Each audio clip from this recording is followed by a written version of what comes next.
E aí, pessoal, tudo bom? Vamos fazer mais um estudo de física, hoje sobre lançamento de projéteis. O que é um projétil? Projétil é um corpo que é lançado sem propulsão, ele é arremessado. E esse estudo envolve basicamente MRU, MRV e uma extensão do MRV, que é a queda livre. Nós temos dois tipos de lançamento, horizontal e lançamento oblíquo. O lançamento horizontal, está ali, ó, a bolinha verde faz uma trajetória parabólica, partindo do topo, partindo do lançamento horizontal. A bolinha vermelha só indica que ambas cairão com as mesmas características, porque o movimento na vertical é MRV e na horizontal é MRU. O lançamento oblíquo faz uma trajetória parabólica, sabendo que no topo deste movimento a velocidade vertical delas é zero. Naquele momento elas só possuem a velocidade horizontal. Lançamento a partir de uma altura h, ou seja, lançamento horizontal. Temos ali um gráfico que mostra como a velocidade x, essa vermelha, ela não se altera ao longo de todo o movimento. Porém, a velocidade y ela parte de zero e vai até um valor máximo, aumentando gradativamente, evidenciando que na horizontal nós temos um MRU e na vertical nós temos um MRV, também conhecido como queda livre. Tendo na horizontal o MRU, temos as equações do MRU, onde a velocidade é constante, a posição é dada pela posição da equação da posição do MRU, x igual a x0 mais vt, e a aceleração é igual a zero. Na vertical, nós temos ali um movimento retilíneo uniformemente variado, de queda livre, onde temos a equação da velocidade, a equação da posição, e sabemos que a aceleração é constante. O interessante é que eles são independentes, mas são vinculados pelo tempo de voo. O exercício 6 diz o seguinte: uma esfera de aço de massa 200 gramas desliza sobre uma mesa plana com velocidade igual a 2 metros por segundo. A mesa está a 1,8 metros do solo e a que distância da mesa a esfera irá tocar o solo? Observação, a gente vai desprezar o atrito. Como esse problema não fala nada, adotaremos a aceleração da gravidade como 10 metros por segundo ao quadrado. Observe bem aqui o nosso desenho, que a nossa esfera, o nosso projétil, ele vem na velocidade horizontal com 2 metros por segundo. E ele faz essa trajetória semi-parabólica e cai a uma distância d. Então, eu tenho que dividir esse meu problema em distância horizontal, que é d, e a distância vertical, que eu chamei de x, mas poderia ter sido y também. Tá? Prosseguindo. Eu já substituí aqui os valores. Vertical, a distância que ele anda é 1,8 metros, como sugerido aqui no problema. A posição inicial eu chamei de zero, velocidade inicial na vertical é zero, pois ele sai do repouso, e a aceleração da gravidade igual a 10. Então, uma vez substituído, podemos lá já fazer a sua simplificação e passamos aquele 5 para o outro lado, temos que 1,8 dividido por 5 é igual a t ao quadrado.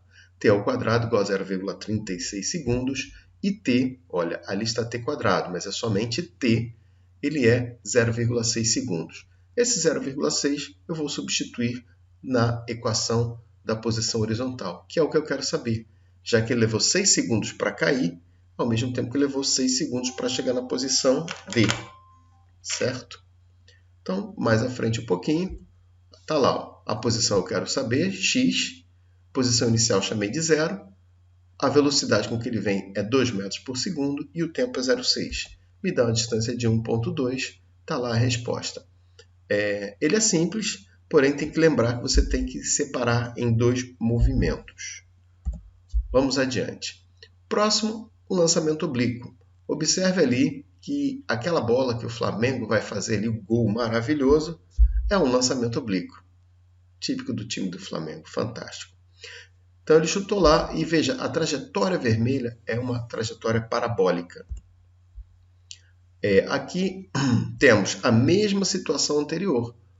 Dividir o movimento em horizontal e vertical. Nós temos dois tipos de movimento. São movimentos independentes, apenas vinculados pelo tempo de voo. Vou fazer um outro exercício para que a gente possa também entender mais ou menos a mecânica, o funcionamento da coisa. O exercício número 21. Em uma competição, um atleta arremessa um disco com velocidade de 72 km por hora. formando um ângulo de 30 graus com a horizontal. Desprezando-se os efeitos do ar, a altura máxima atingida pelo disco. Olha, aqui ele não pediu alcance, ele pediu alcance vertical, altura máxima. Tá? O desenho ali exemplifica bem para a gente. Então, a primeira coisa que eu tenho que fazer, veja, eu tenho gravidade em metros por segundo ao quadrado. Quero saber a distância em metros. O que isso está fazendo aqui? Esses 72 km por hora. Eu vou ter que transformar em metros por segundo. Então, eu vou dividir por 3,6, que vai dar 20 metros por segundo. Ok, já tenho algo. Próximo passo. Eu tenho que pegar a minha velocidade inicial e vou decompor em duas, em Vx e Vy. Está lá, ó, a velocidade, eu vou decompor em Vx e Vy. Aí eu posso montar a equação da vertical e a equação da horizontal. Então, o que eu tenho na horizontal? Primeira coisa, velocidade em x é V cosseno de 30 graus. Observe aqui, vamos lá. O Vx, isso aqui é um triângulo retângulo, Vx é o cateto adjacente. Então, o cosseno é o cateto adjacente dividido pela hipotenusa, que é o V, ou V0. Né? Então, eu passo ele para o outro lado e tenho que Vx é V cosseno de 30. A velocidade é 20 metros por segundo, cosseno de 30 é 0,87 e a velocidade em x é 17,4 metros por segundo. Na vertical, o que eu tenho? A velocidade da vertical é V seno 30. Veja que aqui a gente trabalha com seno. Se esse aqui é o cateto adjacente, este outro aqui é o cateto oposto, que seria o mesmo tamanho deste lado aqui do meu triângulo retângulo. Achamos então 10 metros por segundo. Aqui eu só tenho as velocidades para que eu possa montar a equação do horário do movimento. Então, na horizontal, eu tenho que x igual a x0 mais vt. Logo, x0 é igual a zero, pois ele sai da posição zero, e eu tenho que Vx é 0 mais 17,4 metros por segundo. Então, essa é a minha equação de x. X igual a 0 mais 17,4t. Na vertical, como é que fica a minha equação? Eu tenho duas equações na vertical. A equação da velocidade e a equação da posição. Vamos montá-las, então. x0 é igual a 0, velocidade inicial é 10 metros por segundo e a aceleração da gravidade é 10. Portanto, as duas equações que eu tenho é x igual a 10t, uma vez que x0 é igual a 0, mais 5t quadrado. Lembrando que a aceleração é 10 e aqui ó, dividido por 2, então ficamos com 5t quadrado, a equação da posição. A equação da velocidade, v igual a 10 menos 10t. Independente do que eu peça, eu já montei as duas equações para que eu possa fazer todo o trabalho que venha a ser solicitado adiante. Ali ele só está pedindo o trabalho no eixo y. Então, vamos trabalhar somente o eixo y. Temos lá as duas equações, mas vamos começar a trabalhar o tempo y. Então, a primeira coisa que eu tenho que saber, quanto tempo que ele levou para chegar lá em cima. Um detalhe que eu sei que lá em cima, se você lembra um pouquinho de queda livre, lá em cima a velocidade é zero. O corpo ele sobe na trajetória parabólica e no topo da parábola a velocidade é zero. Velocidade em y. Ele continua tendo velocidade em x. Então, determinar o tempo de subida. Se eu sei que a velocidade lá é zero, eu uso esta equação da velocidade e igual a zero, porque a velocidade final é zero.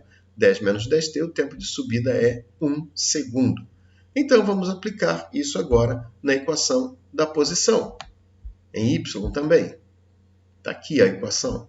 X igual a 10t, então 10 vezes 1, mais 5 vezes t quadrado. E vai me dar...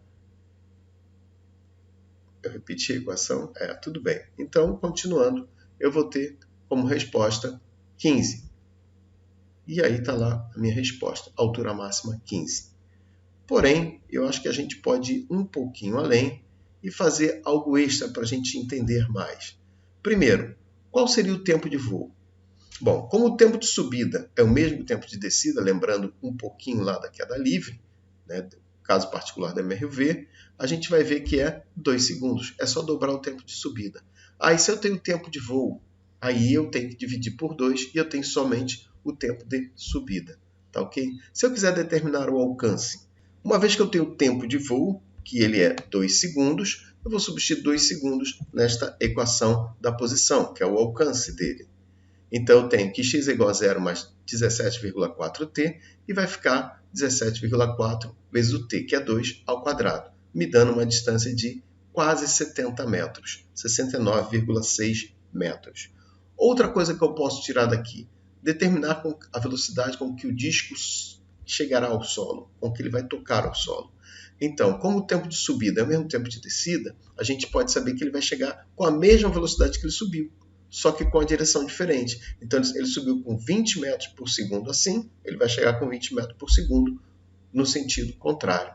O x não muda, mas o y não muda. Então, eu tinha algo que era desse modelo aqui, então ele vai chegar virado para cá, tá? Basicamente, é isso sobre o lançamento de projéteis, tá? De qualquer forma, até agora agradeço e nos vemos na nossa aula. Obrigado.